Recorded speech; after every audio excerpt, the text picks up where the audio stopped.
Të gjithë pini kafe, por ja çfarë po i bëni veshkave tuaja. Ndoshta nuk ka asnjë pije që është studiuar më shumë se kafja.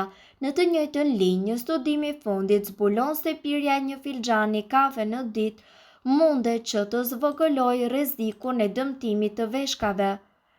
Sipas Dr. Chirag, kjo është për shkak të përbërjeve biologjikisht aktive në kombinim me kafeinën ose thjesht të vetë kafeinës, e cila përmirëson perfuzionin dhe përdorimin e oksigjenit nga veshkat.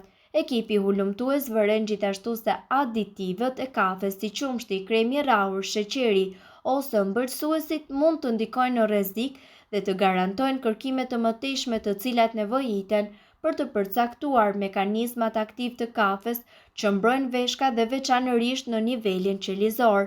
Njëkohësisht duhet që të mos e teproni me këtë kafe sepse mund të ndikojë negativisht.